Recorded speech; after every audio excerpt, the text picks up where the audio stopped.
Welcome to Momo's Motivation for Musicians. This is a new series I'm doing where I have every intention of giving you musicians out there a new insight, different ways of thinking of things that have got to do with making your music better, but that really fall into a more kind of a psychological section that will help you improve not only your music, but your daily life and everything that surrounds you. Today's episode is called Accepting Your Weaknesses. When we first decide that we want to become musicians, it's because someone or something that we saw influenced us. When I saw the Beatles on Ed Sullivan in 1965, I was but a child, and I can remember the feeling of everybody screaming and listening to this kind of music that I've never heard before, and how much it affected me. That was my first influence that made me decide that I wanted to get into that line of business. Some people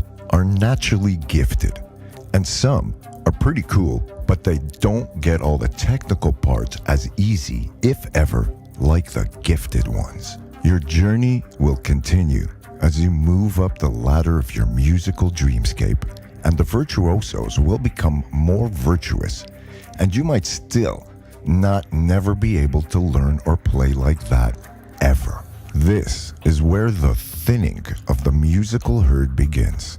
Some will drop out and become weekend warrior musicians, and some will change their career altogether. The gifted ones will just keep going because in most cases, this is all that they really know how to do anyways. Understanding that everybody has a weakness that they don't always accept and embrace, so that optimization can actually become possible. Virtuosos who make any musicians feel inferior is usually a self-inflicted wound that is based on fantasy.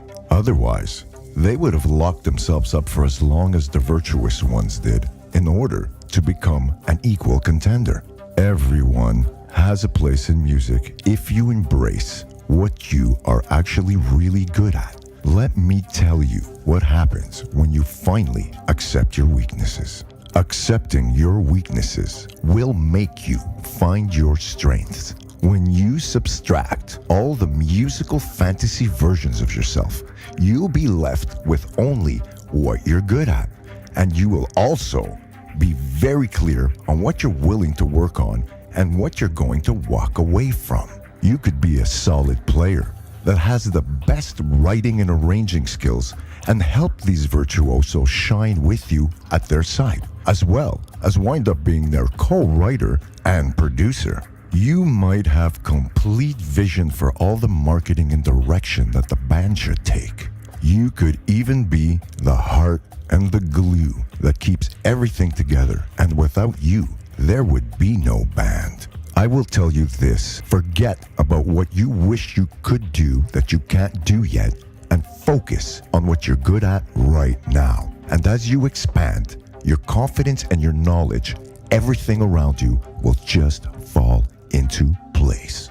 The most important thing in the end is the end result. Not that you are able to do it all and be in total control. Don't let your ego fool you by making you forget about all your awesome qualities that you have. The show must go on, and so must you. If you want to live your musical dream, I promise you this: if you embrace your good parts, everything that you are and everything around you will just become better. So that's it, guys. Thanks for listening to Momo's Motivation for Musicians and accepting your weaknesses.